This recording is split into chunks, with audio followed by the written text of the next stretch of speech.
Assalamualaikum warahmatullahi wabarakatuh teman-teman. Hari ini kita akan ngobrol hal yang lebih seru lagi dari kemarin, yaitu bagaimana kita itu bisa bijak bermedsos. Menurut American Psychiatric Association bahwa sebanyak 30% dari pengguna media sosial merasakan kecemasan yang berlebih setelah berinteraksi secara intens pada platform-platform media sosial yang kita kenal hari ini dengan berbagai macam namanya ya, nggak usah disebutin di sini ya. Nah, ini hal yang menarik. Apa sih yang menjadi penyebabnya? Nah, hal yang sangat umum dan kita sudah sama-sama tahu yang pertama adalah FOMO. Apa itu FOMO? Fear of missing out.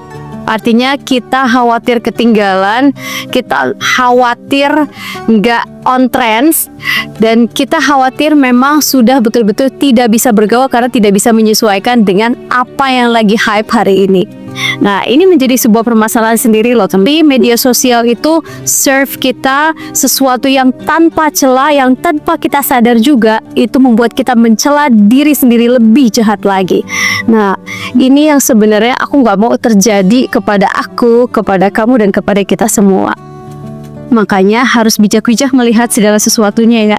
Karena ini bisa menuju kepada satu stage yang lain lagi, yaitu kita akan merasa salah dalam setiap situasi, akan merasa khawatir atau overthinking. Nah, overthinking ini adalah stage berikutnya dari ketika seseorang tuh FOMO. Kayaknya aku tuh terlalu ini deh, kayaknya aku terlalu gitu deh. Nah, dari overthinking itulah yang pada akhirnya membuat kita itu tidak bisa menjalani hari-hari yang produktif, sulit mengambil keputusan, tidak bisa tenang dalam kondisi apapun. Nah, hati-hati ya, mudah-mudahan ini bukan menjadi menu harian kita. Media sosial juga terkadang mengarahkan kita pada situasi overconsume the situation, sehingga kita overdiagnose terhadap diri sendiri. Nah, ini yang aku banyak banget temukan di antara teman-teman, kenalan dan sebagainya, bahwa karena arus informasi dan edukasi yang begitu masif dan kemampuan kita mungkin untuk memfilter informasi tersebut terbatas, jadi yang lahir adalah kita merasa bahwa kita ini menjadi satu sosok yang kayaknya aku tuh begini deh. Nah, syukur kalau itu sesuatu yang baik ya. Nah, kalau itu sesuatu yang buruk, misalnya di tengah ramainya sekarang orang berbicara tentang mental illness, maka yang terjadi adalah kayaknya kita overdiagnose bahwa aku kayak terkena depresi. Nah, ini adalah jebakan-jebakan selanjutnya dari situasi yang memang menjerat kita karena pengaruh media sosial. Situasi selanjutnya ada overthinking lain yang membuat kita juga punya kendala dalam berinteraksi dengan orang lain. Nah, kenapa ya? Karena fenomena yang ditawarkan media sosial itu begitu beragam, termasuk dalam bab relationship.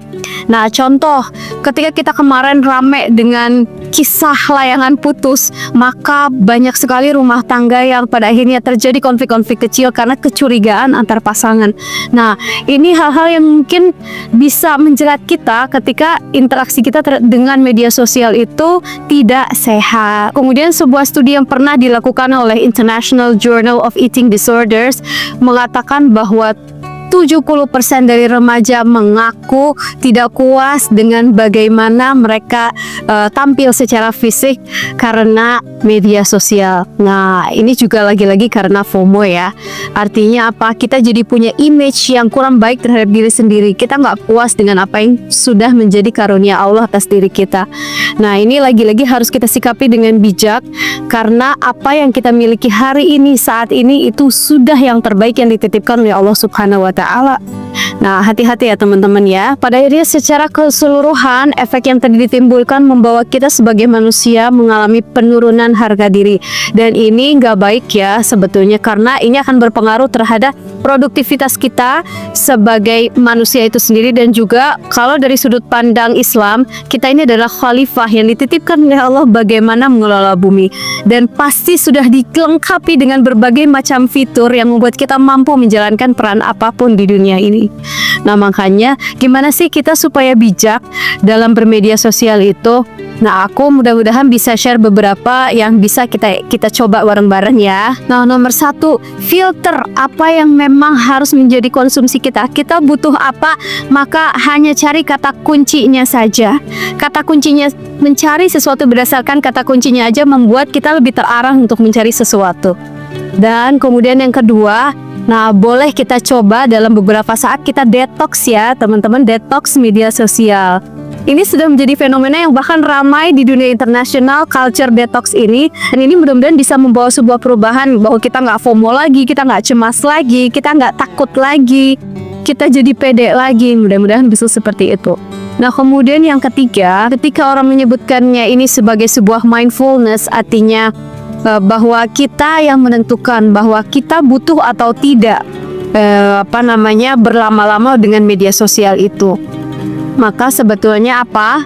Gunakan waktu bermedia sosial itu seperlunya dan sekebutuhannya. Gunakan ia sebagai media bagaimana kita bisa berkarya, bagaimana kita bisa menyebarkan nilai-nilai positif yang mudah-mudahan jadi amal soleh bagi kita. Dan selebihnya ya udah, tinggalin aja. Karena Allah juga bilang kepada kita bahwa min husnil islamil mar'i tarkuhu ma la ya'ni. Maka di antara kebaikan-kebaikan seorang muslim itu adalah meninggalkan sesuatu yang tidak bermanfaat. Baik.